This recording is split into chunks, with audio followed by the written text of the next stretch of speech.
Dears, എല്ലാവർക്കും ദിജോസ് വേൾഡിന്റെ പുതിയൊരു വീഡിയോയിലേക്ക് സ്വാഗതം. ഇന്നത്തെ വീഡിയോയിൽ ഞാൻ സംസാരിക്കുന്നത് ഇംപ്ലാന്റേഷൻ ബ്ലീഡിങ്ങിനെ പറ്റിയിട്ടാണ്. എല്ലാവരും ഭയങ്കര കാര്യമായിട്ട് നമ്മുടെ കമന്റ് സെക്ഷനിൽ വന്ന് ചോദിക്കുന്ന ഒരു കാര്യമാണ്. ചെറുതായിട്ടുള്ള സ്പോട്ടിങ്ങോ അല്ലെങ്കിൽ മൈൽഡ് ആയിട്ടുള്ള ബ്ലീഡിങ്ങോ ഉണ്ടായി കഴിഞ്ഞ് കഴിഞ്ഞാൽ ഇത് ഇംപ്ലാന്റേഷൻ ബ്ലീഡിംഗ് ആണോ എന്നൊരു വിഷയത്തെ പറ്റിയിട്ട്. അപ്പോൾ എന്താണ് ഇംപ്ലാന്റേഷൻ ബ്ലീഡിംഗ്? ഇംപ്ലാന്റേഷൻ ബ്ലീഡിംഗ് ഏതൊക്കെ നിറത്തിൽ നിങ്ങൾക്ക് അനുഭവപ്പെടാം, ഏതൊക്കെ സമയങ്ങളിലാണ് ഇംപ്ലാന്റേഷൻ ബ്ലീഡിംഗ് ഉണ്ടാവുന്നത്, ഏതൊക്കെ ലക്ഷണങ്ങളാണ് ഇതിനെ ഫോളോ ചെയ്ത് വരുന്നത്, എപ്പോഴാണ് നമ്മൾ പ്രഗ്നൻസി ടെസ്റ്റ് ചെയ്ത് നോക്കേണ്ടത്, ഈ വിഷയങ്ങളൊക്കെയാണ് ഇന്നത്തെ വീഡിയോയിൽ കവർ ചെയ്യുന്നത്. ഇംപ്ലാന്റേഷനെ പറ്റിയിട്ട് ഒട്ടുമിക്ക ടോപ്പിക്സ് ഇതിൽ കവർ ചെയ്യുന്നുണ്ട്. നിങ്ങളപ്പോൾ ഫുൾ ആയിട്ട് കാണാനായിട്ട് ശ്രദ്ധിക്കുക കേട്ടോ. അപ്പോൾ നമുക്ക് വീഡിയോ സ്റ്റാർട്ട് ചെയ്യാം. ഇംപ്ലാന്റേഷൻ എന്ന് പറയുന്നത് എല്ലാവർക്കും അറിയാവുന്ന ഒരു കാര്യമാണ്. ഇംപ്ലാന്റേഷൻ എന്ന് പറയുന്നത് പക്ഷെ ഞാൻ ജസ്റ്റ് ഒന്ന് പറയാണ്. നമ്മുടെ ഏതെങ്കിലും ഒരു അണ്ടാശയങ്ങളിൽ നിന്ന് മൂപ്പത്തിയിട്ടുള്ള ഒരു അണ്ടം പുറത്തേക്ക് വന്നിട്ട് ആ അണ്ടം സ്പേവുമായി ജോയിൻ ചെയ്ത് ഫലോപ്പിയൻ ട്യൂബ് വഴി യാത്ര ചെയ്ത് നമ്മുടെ യൂട്രസിന്റെ ലൈനിങ്ങിൽ വന്ന് അറ്റാച്ച് ആവുന്നതിനെയാണ് ഇംപ്ലാന്റേഷൻ എന്നതുകൊണ്ട് ഉദ്ദേശിക്കുന്നത്. ഈ ഇംപ്ലാന്റേഷൻ നടക്കുന്ന ഒരു സമയത്ത് നമ്മുടെ ആ ഒരു യൂട്രസിന്റെ ലൈനിങ്ങിൽ വന്ന് ഇത് എംബഡഡ് ആകുന്ന ആ ഒരു സിറ്റുവേഷനകത്ത് ഇതിങ്ങനെ വന്ന് പതിഞ്ഞിരിക്കുമ്പോൾ ആ ഒരു സിറ്റുവേഷൻ നടക്കുന്നതിന് മുൻപായിട്ട് ജസ്റ്റ് ഒരു എന്താ പറയാ, അതിന് വേണ്ട ഒരു കംഫർട്ടബിൾ ആയിട്ടുള്ള സിറ്റുവേഷൻ യൂട്രസിന്റെ ലൈനിങ്ങിൽ ഏതെങ്കിലും ഒരു ഭാഗത്ത് ഇത് കണ്ടുപിടിച്ചെടുക്കും. ഇത് കണ്ടുപിടിച്ചെടുത്തിട്ട് ആ ഒരു ഭാഗത്ത് ഇതും കൂടെ അറ്റാച്ച് ആകുന്നതിന്റെ ഭാഗമായിട്ട് അവിടെ നിന്ന് കുറച്ച് ടിഷ്യൂസും അതുപോലെ ബ്ലഡ് സെൽസും എല്ലാം ഒന്ന് റിമൂവ് ആകും. ഈ ഒരു റിമൂവ് ആകുന്നതിന്റെ പ്രോസസ്സിലാണ് പല സ്ത്രീകൾക്കും ഇംപ്ലാന്റേഷൻ ബ്ലീഡിംഗ് ഉണ്ടാവുന്നത്. എന്നാൽ 100-ൽ 30% സ്ത്രീകൾക്ക് മാത്രമേ ഇംപ്ലാന്റേഷൻ ബ്ലീഡിംഗും അതുപോലെ തന്നെ ഇംപ്ലാന്റേഷൻ ക്രാമ്പിങ്ങും, അതായത് ഈ ഇംപ്ലാന്റേഷൻ നടക്കുമ്പോഴുള്ള വേദനയും അനുഭവപ്പെടുകയുള്ളൂ. അങ്ങനെ ഉണ്ടാവാൻ പറയുന്നതിന് കാരണം ഇംപ്ലാന്റേഷൻ ക്രാമ്പിങ് ഒബ്വിയസ്ലി നമുക്ക് ഉണ്ടാകുന്നത് ചിലപ്പോൾ മൈൽഡ് ആയിട്ടുള്ള ഒരു പെയിൻ ആയിരിക്കും. ഈ പെയിൻ ചിലപ്പോൾ പല സ്ത്രീകൾ തന്നെ റെക്കഗ്നൈസ് ചെയ്യാറില്ല. ചില സ്ത്രീകൾ റെക്കഗ്നൈസ് ചെയ്താൽ അത് ഇംപ്ലാന്റേഷൻ തന്നെയാണെന്ന് തിരിച്ചറിയാറുമില്ല. അങ്ങനെ പല സ്ത്രീകൾക്കും പല പല സിറ്റുവേഷനുകളിൽ ഇംപ്ലാന്റേഷൻ പെയിൻ അനുഭവപ്പെടാം. ഇംപ്ലാന്റേഷൻ ബ്ലീഡിംഗ് ആണെങ്കിൽ 100-ൽ ഒരു 30% സ്ത്രീകൾക്ക് മാത്രമേ ഇംപ്ലാന്റേഷൻ ബ്ലീഡിംഗും ഉണ്ടാവുകയുള്ളൂ. ഇംപ്ലാന്റേഷൻ ബ്ലീഡിംഗോ അല്ലെങ്കിൽ ഇംപ്ലാന്റേഷൻ ക്രാമ്പിങ്ങോ ഉണ്ടായാൽ മാത്രമേ പ്രഗ്നൻസി ഹെൽത്തി ആകൂ എന്ന് നമുക്ക് പറയാനായിട്ട് സാധിക്കില്ല. ഇനി എപ്പോൾ മുതലാണ് ഇംപ്ലാന്റേഷൻ ബ്ലീഡിംഗ് കണ്ടുവരുന്നത് എന്ന് നമുക്ക് നോക്കാം. സാധാരണയായിട്ട് ഒരു സ്ത്രീ ഒരു ഫിസിക്കൽ കോണ്ടാക്ട് കഴിഞ്ഞു കഴിഞ്ഞാൽ അവരുടെ എഗ്ഗും സ്പേമും തമ്മിൽ ജോയിൻ ചെയ്യാനായിട്ട് മാക്സിമം 1 മണിക്കൂർ മതി. 1 മണിക്കൂറൊന്നും വേണ്ട, ഒരു 30 മിനിറ്റ് അല്ലെങ്കിൽ ഒരു 35 മിനിറ്റ് മതിയാകും ഇത് രണ്ടും തമ്മിൽ ജോയിൻ ചെയ്യാനായിട്ട്. കാരണം അത്രയും ക്വാളിറ്റി ഉള്ള ഒരു സ്പേം പെട്ടെന്ന് ട്രാവൽ ചെയ്തിട്ട് എഗ്ഗിനടുത്തോട്ട് എത്തി അവിടെ വെച്ച് തന്നെ ബീജസങ്കലനം നടക്കും. ഫലോപ്പിയൻ ട്യൂബിൽ വെച്ച് തന്നെ ബീജസങ്കലനം നടക്കും. എന്നാൽ ഈ ബീജസങ്കലനം നടന്ന് അപ്പോൾ തന്നെ അവിടെ ഇംപ്ലാന്റേഷൻ ഉണ്ടാവില്ല. ഇംപ്ലാന്റേഷൻ ഉണ്ടാവുന്നത് എപ്പോഴാണോ നമ്മുടെ സൈക്കിൾ ലെങ്ത് എത്രയാണോ അതിൽ നമുക്ക് ഓവുലേഷൻ നടക്കുന്നത് എന്നാണോ ആ ഓവുലേഷൻ നടക്കുന്ന ദിവസം മുതൽ ഒരു 12ാമത്തെ ദിവസത്തിനകത്തായിരിക്കും ഇംപ്ലാന്റേഷൻ ഉണ്ടാവുന്നത്. നോർമലി എല്ലാവർക്കും ഒരു 8 to 10 ഡേയ്സിനകത്തായിരിക്കും ഇംപ്ലാന്റേഷൻ ഉണ്ടാവുന്നത്. നമ്മളൊരു ഡേറ്റ് കൃത്യമായിട്ട് പറയുകയാണെങ്കിൽ 6 ദിവസത്തിനും 12 ദിവസത്തിനും ഇടയ്ക്ക് പ്രോബബ്ലി അതിന്റെ ചാൻസ് കൂടുതൽ 8 ദിവസത്തിനും 10 ദിവസത്തിനും ഇടയിലായിരിക്കും ഒട്ടുമിക്ക സ്ത്രീകൾക്കും ഇംപ്ലാന്റേഷൻ ഉണ്ടാവുന്നത്. ആ ഒരു സമയത്തായിരിക്കും എല്ലാവർക്കും തന്നെ ഈ ഒരു ഇംപ്ലാന്റേഷൻ ബ്ലീഡിങ് ഉണ്ടാവുന്നത് കേട്ടോ. ഇനി ഇംപ്ലാന്റേഷൻ ബ്ലീഡിങ് നമുക്ക് കൺഫേം ചെയ്യാനായിട്ട് ഇംപ്ലാന്റേഷൻ ബ്ലീഡിങ് കഴിഞ്ഞ് കഴിഞ്ഞാൽ കുറച്ച് ലക്ഷണങ്ങളും കൂടി നമുക്ക് ഉണ്ടാകും.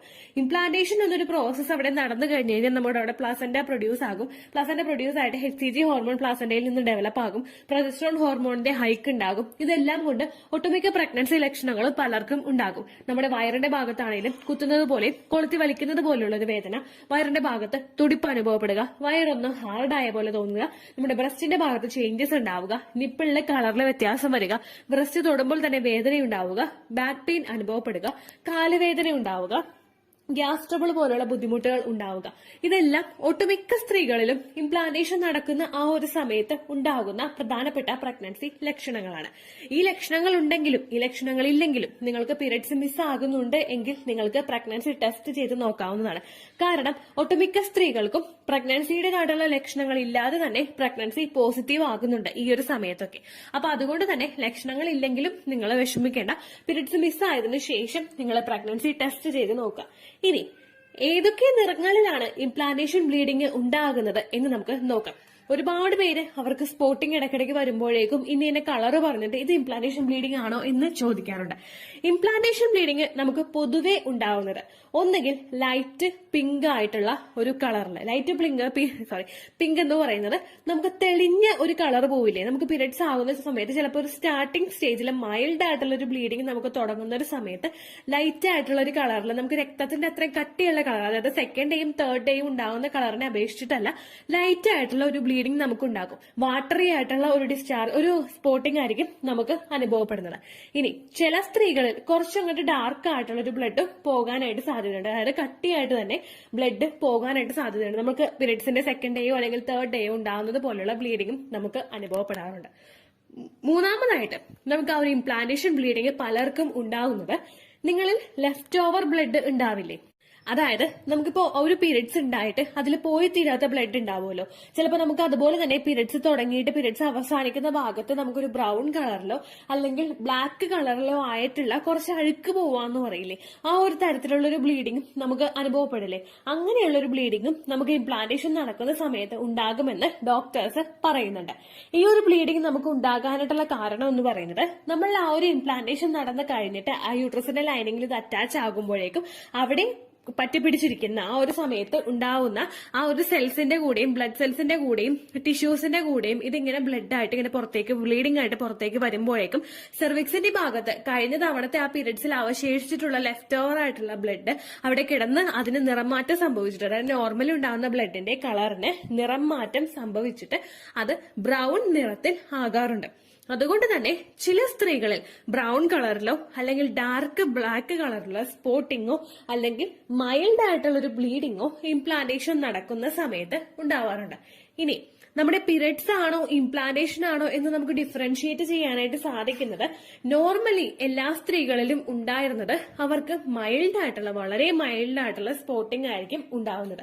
ഒരു ദിവസമോ മാക്സിമം അങ്ങേയറ്റം 2 ദിവസമോ ഒക്കെ മൈൽഡ് ആയിട്ടുള്ള ഇടയ്ക്കിടയ്ക്ക് മാത്രം ഉണ്ടാകുന്ന ബ്ലീഡിംഗ് ആയിരിക്കും ഇംപ്ലാന്റേഷൻ നടക്കുന്ന സമയത്ത് ഉണ്ടാകുന്നത്. എന്നാൽ ഇപ്പോഴത്തെ സ്ത്രീകളുടെ ലൈഫ് സ്റ്റൈലിലുള്ള വ്യത്യാസവും മറ്റു വ്യത്യാസങ്ങളും ഭക്ഷണ രീതികളിലുള്ള വ്യത്യാസവും ഒക്കെ കൊണ്ടിട്ട് പലരും നമ്മുടെ കമന്റ് സെക്ഷനിൽ പറയാറുണ്ട്, ചേച്ചി ഒരു 2 ദിവസം നോർമൽ ആയിട്ടുള്ള രീതിക്ക് തന്നെ ബ്ലീഡിംഗ് ഉണ്ടായിരുന്നു, പക്ഷെ ടെസ്റ്റ് ചെയ്ത് നോക്കിയപ്പോഴേക്കും പോസിറ്റീവായി എന്ന് പറയാറുണ്ട്.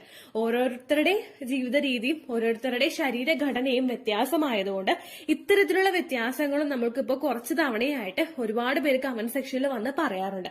അപ്പോൾ അങ്ങനെയും നമുക്ക് ബ്ലീഡിംഗ് ഉണ്ടാകാം. ഏകദേശം ഈ ഒരു ബ്ലീഡിംഗ് നമുക്ക് അനുഭവപ്പെടുന്നത് ഓവുലേഷൻ കഴിഞ്ഞിട്ട് ഒരു 12 ദിവസത്തിന് അകത്തായിരിക്കും ഉണ്ടാവുന്നത്. അതിനുശേഷം നമുക്കുണ്ടാകുന്ന ബ്ലീഡിംഗ് എന്ന് പറയുന്നത് ഇംപ്ലാന്റേഷൻ ബ്ലീഡിംഗ് ആയിട്ട് നമുക്ക് കണക്കാക്കാൻ സാധിക്കില്ല. നേരെ മറിച്ച് അതുണ്ടാകുന്നത് നമ്മളിലെ പ്രൊജസ്ട്രോൺ ഹോർമോൺ വേണ്ടത്ര അളവിൽ ഇല്ലാതെ വരുമ്പോഴേക്കും ശരീരം ഒരു വാർണിംഗ് സിഗ്നൽ നമുക്ക് അവിടെ തരികയാണ്. ആ ഒരു ബ്ലീഡിംഗ് ആയിരിക്കും നമുക്ക് ഉണ്ടാവുന്നത്. ഈ ഒരു വാർണിംഗ് സിഗ്നലിൽ നമ്മൾ ആ ഒരു സിഗ്നൽ നമുക്ക് കിട്ടിക്കഴിഞ്ഞാൽ നമ്മൾ ഒട്ടും അമാന്തിക്കരുത്, ഉടനെ പോയി നമ്മൾ ഡോക്ടറെ കാണണം. കാരണം പ്രൊജസ്ട്രോൺ ഹോർമോണിന്റെ ഡെഫിഷ്യൻസി കൊണ്ട് നമുക്ക് ഉണ്ടാകുന്ന ലക്ഷണമായിരിക്കും അത്. പ്രൊജസ്ട്രോൺ ഹോർമോൺ ശരീരത്തിൽ കുറഞ്ഞു കഴിഞ്ഞു കഴിഞ്ഞാൽ നമുക്ക് ആ ഒരു പ്രഗ്നൻസി സർവൈവ് ചെയ്ത് പോകില്ല. ഒന്നുകിൽ അത് പ്രഗ്നൻസി കെമിക്കൽ പ്രഗ്നൻസി ആയിട്ടോ അല്ലെങ്കിൽ അബോർഷൻ ആയിട്ടോ നമുക്ക് പോവുകയാണ് ചെയ്യാറ്. അതുപോലെ തന്നെ ബെഡ് റെസ്റ്റ് എടുക്കുമ്പോഴും പ്രൊജസ്ട്രോണിന്റെ മെഡിസിൻ എടുക്കുമ്പോഴുമാണ് നമുക്ക് ആ ഒരു ബുദ്ധിമുട്ട് ഓവർകം ചെയ്യാനായിട്ട് സാധിക്കുന്നത് കേട്ടോ. അപ്പോൾ ഇത്രയധികം ലക്ഷണങ്ങൾ നിങ്ങൾക്ക് വരുന്നുണ്ടെങ്കിൽ, ഇംപ്ലാന്റേഷൻ ബ്ലീഡിംഗ് നിങ്ങൾക്ക് കാണുന്നുണ്ടെങ്കിൽ, ആ ഒരു ഇംപ്ലാന്റേഷൻ ബ്ലീഡിംഗ് ആണ് നിങ്ങൾ ഫീൽ ചെയ്യുന്നുണ്ടെങ്കിൽ നിങ്ങൾ നിങ്ങളുടെ ശരീരം മസ്റ്റ് ആയിട്ട് ശ്രദ്ധിക്കുക. ഫിസിക്കൽ കോണ്ടാക്ട് ചെയ്യാതിരിക്കുക, ട്രാവൽ അധികം ചെയ്യാതിരിക്കുക, എപ്പോഴും മൈൻഡ് നല്ല സ്മൂത്ത് ആയിട്ടും ഹാപ്പി ആയിട്ടും വെക്കുക. ഇത്തരം കാര്യങ്ങൾ ചെയ്ത് കഴിഞ്ഞ് കഴിഞ്ഞാൽ നിങ്ങൾക്ക് ആ പ്രഗ്നൻസി പിടിച്ചു കിട്ടുന്നതിന് അത് സഹായിക്കും. അത്രയേ ഉള്ളൂ വീഡിയോ. യൂസ്ഫുൾ ആയി കാണുമെന്ന് വിശ്വസിക്കുന്നു. യൂസ്ഫുൾ ആവുന്നുണ്ടെങ്കിൽ ലൈക്ക് ചെയ്യുക, ഫ്രണ്ട്സിനൊക്കെ ഷെയർ ചെയ്ത് കൊടുക്കുക കേട്ടോ. എന്തെങ്കിലും സംശയം ഉണ്ടെങ്കിൽ നിങ്ങൾ കമന്റ്സിൽ ചോദിക്കുക. പണ്ടത്തെ വീഡിയോയ്ക്ക് കമന്റ്സ് ഇടുന്നവർക്ക് റിപ്ലൈ ലഭിക്കുന്നില്ലെങ്കിൽ ലേറ്റസ്റ്റ് ആയിട്ട് ഞാൻ ഏത് വീഡിയോ ആണോ അപ്ലോഡ് ചെയ്യുന്നത് അതിന് താഴെ കമന്റ് ഒന്ന് കോപ്പി പേസ്റ്റ് ചെയ്യാനായിട്ട് ശ്രദ്ധിക്കുക കേട്ടോ. അതുപോലെ ഓവുലേഷൻ ഡേറ്റ് കാൽക്കുലേറ്റ് ചെയ്ത് തരാനായിട്ട് റിക്വസ്റ്റ് ചെയ്യുന്ന ആളുകൾ എത്രയാണോ സൈക്കിൾ ലെങ്ത് അത് മെൻഷൻ ചെയ്യാനായിട്ട് ശ്രദ്ധിക്കുക. സൈക്കിൾ ലെങ്ത് എന്നതുകൊണ്ട് ഉദ്ദേശിച്ചത് ഓരോ മാസവും എത്ര ദിവസം കൂടുമ്പോഴാണോ ബ്ലീഡിങ് വരുന്നത് അതാണ് സൈക്കിൾ ലെങ്ത്. കഴിഞ്ഞ മാസം ഒരു 8-ാം തീയതിയാണ് ബ്ലീഡിംഗ് ആയതെങ്കിൽ ഈ മാസം 6-ാം തീയതിയാണ് ബ്ലീഡിംഗ് ആയതെങ്കിൽ കഴിഞ്ഞ മാസം 8-ാം തീയതി മുതൽ ഈ മാസം 6-ാം തീയതി വരെ എത്ര ദിവസമുണ്ടോ അത് കാലണ്ടറിൽ എണ്ണി തിട്ടപ്പെടുന്നതാണ് നിങ്ങളുടെ സൈക്കിൾ ലെങ്ത്. സൈക്കിൾ ലെങ്ത് നമ്മൾ കൃത്യമായിട്ട് കാൽക്കുലേറ്റ് ചെയ്യുകയാണെങ്കിൽ ഓവുലേഷൻ ഡേറ്റ് എളുപ്പത്തിൽ കണ്ടുപിടിക്കാൻ വേണ്ടിയിട്ട് ഒരുപാട് ആപ്ലിക്കേഷൻസും ഒരുപാട് ഓൺലൈൻ ആയിട്ടുള്ള വെബ്സൈറ്റുകളും ഇന്ന് നമുക്ക് അവൈലബിൾ ആണ്. പ്ലേ സ്റ്റോറിൽ പോയിട്ട് ഓൺലൈൻ ഓവുലേഷൻ ട്രാക്കർ എന്ന് ടൈപ്പ് ചെയ്ത് കഴിഞ്ഞാൽ നിങ്ങൾക്ക് അതുമായിട്ട് ബന്ധപ്പെട്ടിട്ടുള്ള ആപ്ലിക്കേഷൻസ് കിട്ടും. അത് പറ്റുന്നില്ല എങ്കിൽ ഗൂഗിളിൽ പോയിട്ട് ഓൺലൈൻ ഓവുലേഷൻ കാൽക്കുലേറ്റർ എന്ന് ടൈപ്പ് ചെയ്ത് കഴിഞ്ഞാൽ അതുമായിട്ട് ബന്ധപ്പെട്ടിട്ടുള്ള വെബ്സൈറ്റുകൾ നിങ്ങൾക്ക് കിട്ടും. അതിൽ നിങ്ങളുടെ ലാസ്റ്റ് മന്തിലെ മെൻസ്ട്രേഷൻ്റെ ഡേറ്റും ഒപ്പം ഞാൻ ഈ പറഞ്ഞ രീതിക്ക് നിങ്ങൾ കാൽക്കുലേറ്റ് ചെയ്യുന്ന സൈക്കിൾ ലെങ്ത്തും എൻ്റർ ചെയ്ത് കൊടുക്കുകയാണെങ്കിൽ നിങ്ങൾക്ക് കൃത്യമായിട്ട് ഓവുലേഷൻ ഡേറ്റ് കണ്ടുപിടിക്കാനായിട്ട് സാധിക്കും. ഫെർട്ടൈൽ ടൈം പീരീഡും നിങ്ങൾക്ക് കിട്ടും. അതായത് എത്ര ദിവസം മുതൽ കോൺടാക്ട് ചെയ്ത് തുടങ്ങിക്കഴിഞ്ഞാൽ നിങ്ങൾ പ്രഗ്നൻ്റ് ആകും എന്നുള്ളൊരു ഡേറ്റും നിങ്ങൾക്ക് പ്രോപ്പറായിട്ട് കിട്ടും കേട്ടോ.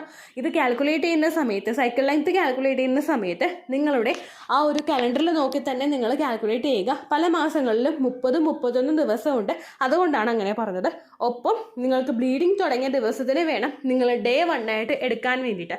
സ്പോട്ടിങ് തുടങ്ങിയ ദിവസത്തിനെ, അതായത് ചെറുതായിട്ട് ഡിസ്ചാർജ് പോയി തുടങ്ങിയ ദിവസത്തിനെ നിങ്ങൾ കൺസിഡർ ചെയ്യേണ്ട ആവശ്യം ഇല്ല കേട്ടോ.